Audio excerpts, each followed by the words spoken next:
Never take a bubble bath with a decapitated god. Someone please explain to me why I have to dream when I'm dead. There I was, floating in the darkness of non-existence, minding my own business, trying to get over the fact that I'd just been decapitated. Then I got dropped into these weird vivid nightmares. Really annoying. I found myself on a 30-foot yacht in the middle of a storm.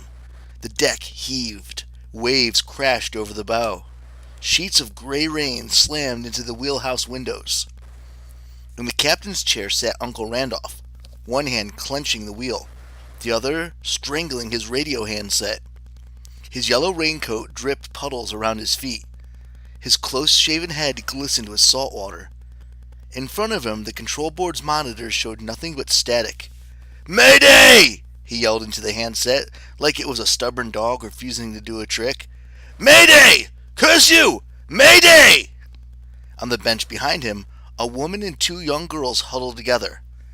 I'd never known them in life, but I recognized them from the photographs in Uncle Randolph's office. Perhaps because I'd just been inside Randolph's head, I was able to pull their names from his memories. His wife Caroline, and his daughters Aubrey and Emma. Caroline sat in the middle, her dark brown hair plastered against her face, her arms around her daughter's shoulders.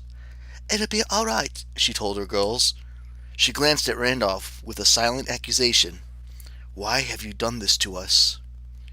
Aubrey, the youngest, had the Chase family's wavy blonde hair. Her head was bowed, her face set in deep concentration.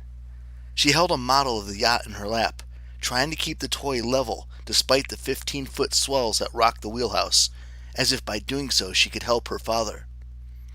Emma was not as calm. She looked about 10 with dark hair like her mother's and sad, weary eyes like her father's. Somehow I knew that she'd been the most excited about this trip. She had insisted on coming along for Dad's big adventure, his search for a missing Viking sword that would finally prove his theories. Dad would be a hero. Randolph had not been able to refuse her. Now, though, Emma trembled with fear. The faint scent of urine told me that her bladder was not holding up under the stress.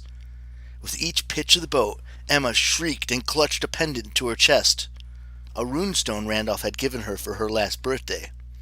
I couldn't see the symbol, but somehow I knew what it was. Othala, inheritance. Randolph saw Emma as his successor, the next great historian-archaeologist of the family. "I'll bring us home!" Randolph's voice cracked with despair. He'd been so sure of his plans and confident about the weather. They would make an easy trip from the harbor. He had done extremely thorough research. He knew the sort of summer must lie at the bottom of the Massachusetts Bay.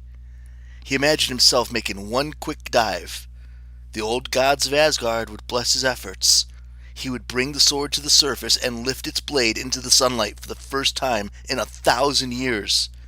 His family would be there to witness his triumph. Yet, here they were, caught in a freak tempest, their yacht being thrown about like a toy in Audrey's lap.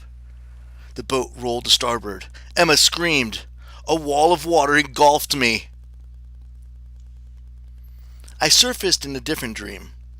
My disembodied head bobbed up and down in a full bathtub that smelled of strawberry soap and milkweed washcloths. To my right floated a cheerful rubber ducky with way-worn-away eyes. To my left floated the not-so-cheerful head of the god Myrmir. Seaweed and dead minnows swirled in his beard. Bubble bath foamed and dripped from his eyes, ears, and nose. "I'm telling ya," his voice echoed in the tiled bathroom. "You guys gotta go, and not just because I'm your boss. Destiny demands it." He wasn't telling it to me.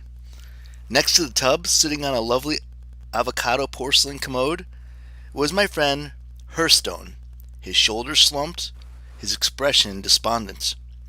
He wore his usual black leather coat and pants, a starched white shirt, and a polka-dotted scarf that looked like it had been cut from a Twister game mat. His spiky blonde hair was almost as pale as his face.